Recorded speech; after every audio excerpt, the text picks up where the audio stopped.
Será que existe algum curso que substitui a faculdade de psicologia? Bom, muito prazer, eu me chamo Saulo Veríssimo, sou psicanalista, diretor do Instituto Veríssimo, referência na formação de psicoterapeutas e profissionais de comportamento humano. E é um prazer imenso ter você aqui. Já sabe, né? Segue aí, curte o vídeo. Se fizer sentido, né, se inscreve para receber notificações. Olha, é uma pergunta muito frequente entre pessoas, principalmente com mais de 35 anos, que sempre sonharam, né, em ser psicólogos, né, e seguiram outras carreiras e nessa fase da vida, 35, 40 anos, se questionam, né? Poxa, passar mais 5 anos numa faculdade de psicologia e depois, para me tornar psicoterapeuta, fazer mais 2 anos de especialização, né? Me filiar ao CRP e tal. E sempre que alguém me pergunta isso, a minha resposta é muito enfática. Para se tornar psicólogo ou psicóloga, não existe nenhum curso que substitua a faculdade de psicologia. E se o seu sonho é de fato ser psicólogo ou psicóloga, faça a faculdade. E aí você deve estar se perguntando, peraí, tu falou no começo que é diretor de um instituto que é referência na formação de psicoterapeutas e profissionais de comportamento humano e está dizendo que se meu sonho é ser psicólogo, faça a faculdade? Como assim? Pô, é o teu sonho, é a tua vontade, não importa a tua idade. Eu tenho uma grande amiga, por exemplo, que aos 50 anos realizou o sonho de fazer uma faculdade de psicologia. E diga-se de passagem, né, eu tenho visto muitos anúncios de pessoas que vendem cursos, né, para quem quer se tornar psicoterapeuta, meio que induzindo as pessoas a acreditar que é a mesma coisa você fazer um curso para se tornar psicoterapeuta e você ser psicólogo. Mas não é. Não é a mesma coisa. E seria ir de encontro aos valores que eu defendo, da ética, da verdade, do respeito, etc., dizer a você que é a mesma coisa, porque não é. Agora, a legislação brasileira, ela regulariza a atividade profissional do psicoterapeuta, independente se ele é psicólogo ou não. Inclusive, né, existem notas do próprio Conselho Federal de Psicologia e de conselhos regionais, deixando claro que os conselhos atuam junto aos psicólogos. A legislação brasileira também diz, né, o que é atividade exclusiva de psicólogo, ou seja, se apresentar como psicólogo, oferecer diagnóstico, tratar psicopatologias, oferecer laudos e etc, etc, etc.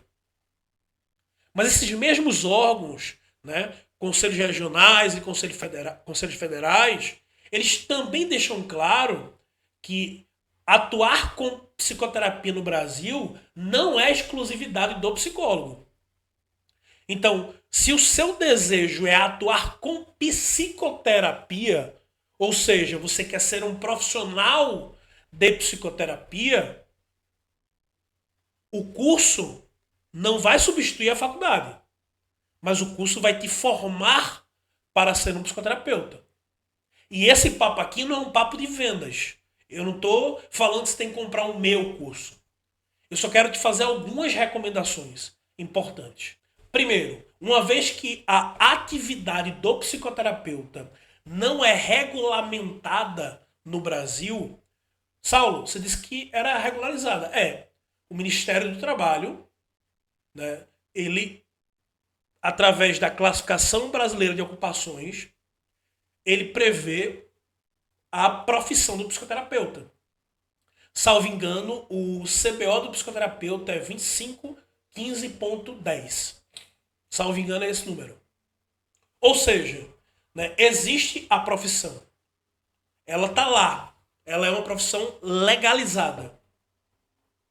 E nos requisitos não existe a exigência de órgãos regulamentadores. Como, por exemplo, no exercício da psicologia, existe o órgão regulamentador nacional, que é o Conselho Federal de Psicologia, e os conselhos regionais. Esses órgãos regulamentam a atividade do psicólogo. As atividades do psicoterapeuta, quem regulamenta? Responde para mim. O que acontece quando, por exemplo, uma pessoa compra um curso de psicoterapia, desses que você só assiste a aula, pega o certificado e sai para atender, e ela oferece um diagnóstico para um cliente. E esse diagnóstico é errado, esse cliente tem um problema com isso, causa um dano a esse cliente, e esse cliente e prestar diagnóstico é exercício ilegal da profissão, esse cliente ele vai para a justiça comum. Ou seja, uma delegacia ou um processo civil. Por isso, é importante que você observe algumas questões. Tá? Primeiro, a atividade livre, não regulamentada, abre diversos precedentes.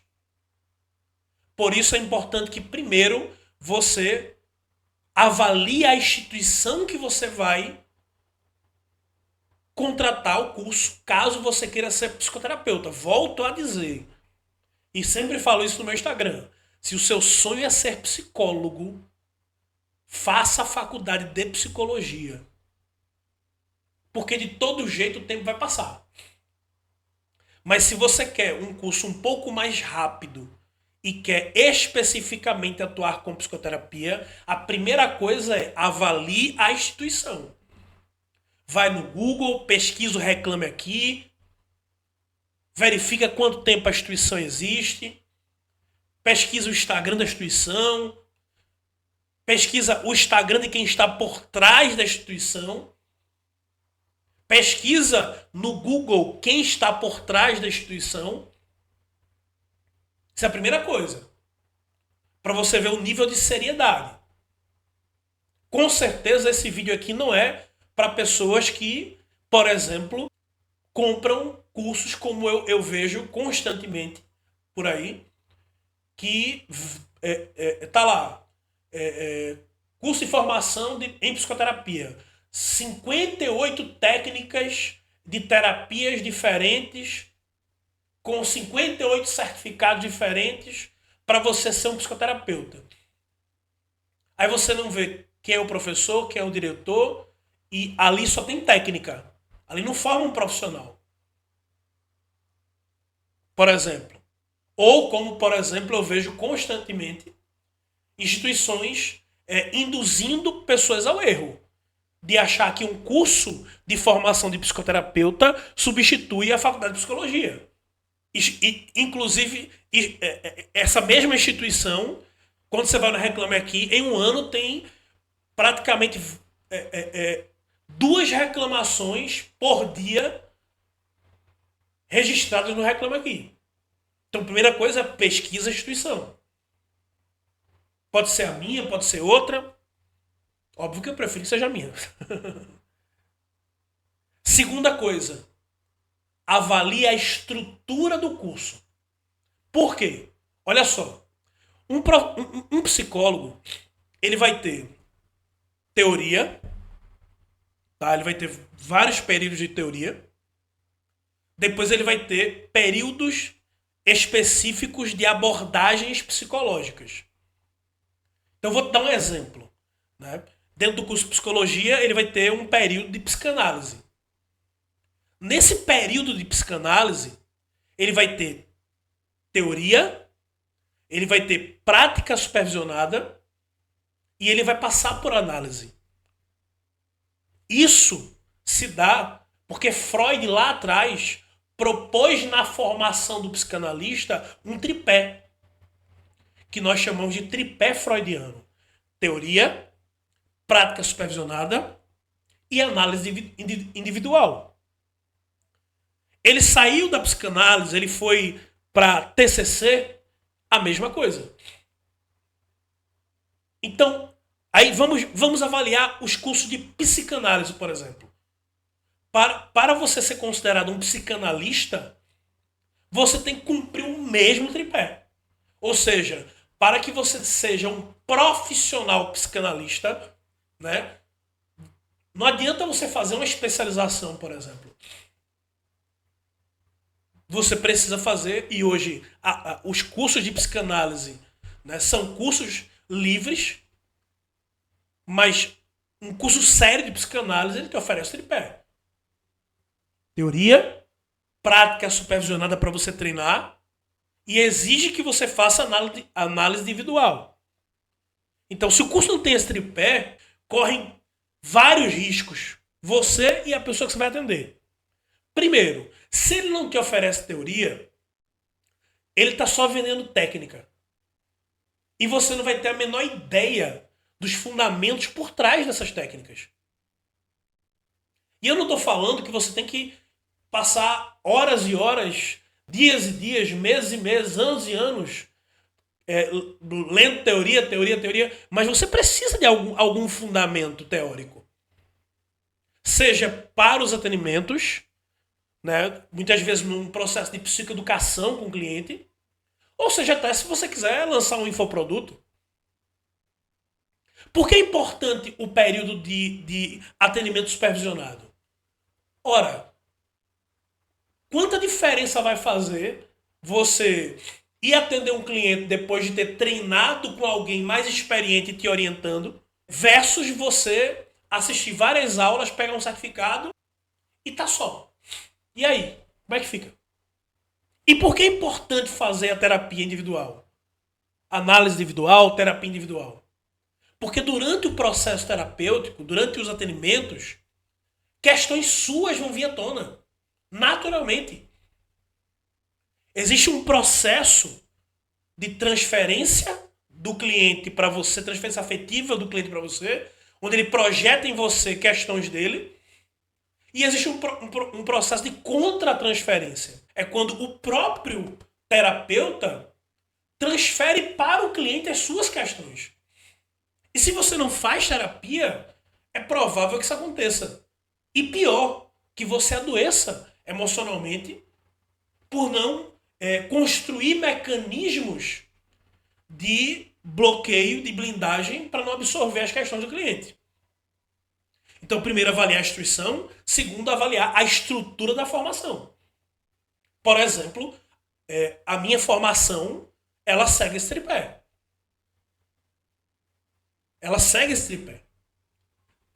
Terceiro ponto, avaliar o nível de suporte que você vai ter, principalmente durante a formação. Mas se tiver depois da formação, melhor ainda. Por quê? Vão surgir dúvidas.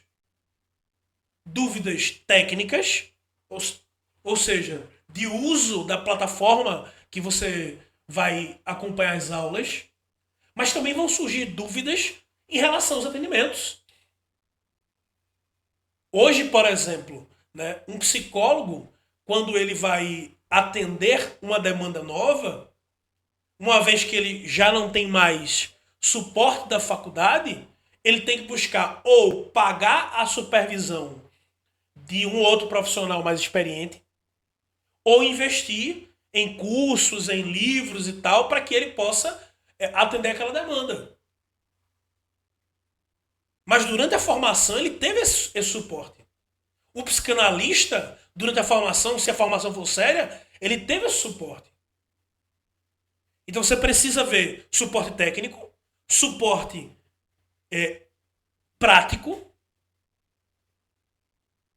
e o quanto esse suporte se faz presente durante toda a formação. No nosso caso, né, o suporte ele continua pós-formação. E vem mais um quarto ponto, que aí eu me orgulho de dizer que nós somos os únicos a fazer isso. O, esse curso te oferece ferramentas de blindagem. O que são ferramentas de blindagem? Ele te oferece uma credencial, um código de ética, sabe? Ele te oferece uma exposição dando chancela de que você de fato fez o curso. Hoje, todo aluno nosso, além de ter suporte técnico, suporte com os monitores, suporte diretamente comigo, ele terminou as aulas online, terminou a terapia individual, terminou os atendimentos supervisionados, ele entra no processo de credenciamento. Ao final, ele vai para a comunidade. Aliás, ele vai para a comunidade assim que ele entra. Ele já entra, ele comprou o curso, ele já entra na comunidade, já pode entrar na comunidade e já consta lá como estudante. Mas ele terminou todo o processo, ele vai ter na palma da mão a credencial online, que ele pode enviar para o cliente dele, para que o cliente veja que de fato ele tem credibilidade, mas ele também pode ser encontrado. Isso é uma ferramenta de blindagem, de credibilidade, de autoridade. Na associação, nós temos exposto, por exemplo, o nosso código de ética. Por quê? Porque existem limites para um profissional psicoterapeuta que não é psicólogo. E esses limites são obrigatoriamente respeitados por quem é credenciado à nossa associação. E isso é ferramenta de blindagem de autoridade. Isso é parte da estrutura da formação. Por quê? Porque não tem nenhum problema você ter o desejo, né, de transformar suas histórias pessoais em uma missão de vida, né, fazer uma nova fonte de renda, desde que você tenha segurança para atuar. Hoje, por exemplo, um movimento muito comum são terapeutas holísticos, hipnoterapeutas, coaches, virem para a nossa formação profissionalizante de psicoterapeuta justamente por quê? Porque as formações que eles fizeram não entregavam essa estrutura que desse segurança para ele mostrar que é um psicoterapeuta credenciado, licenciado e habilitado para atuar. E a longo prazo isso faz muita diferença. Deixa eu te fazer um alerta muito, muito importante. A mente humana, ela tem uma tendência a querer as coisas muito, muito rápido, muito fácil, assim, muito imediato. Bom, dá para terminar a nossa formação, nosso programa completo de formação com qualidade em 3 meses. Mas a sua mente, ela provavelmente vai levar você à tentação de escolher um curso de psicoterapia que seja mais barato, seja mais rápido, entregue um certificado e te jogue no mercado. Cuidado. Porque você, além de lidar com uma outra vida, merece atuar profissionalmente com segurança a longo prazo. E para isso, tudo que eu falei precisa ser observado. Fez sentido para você? Se sim, deixa nos comentários o que você aprendeu e o que você achou desse vídeo. Valeu!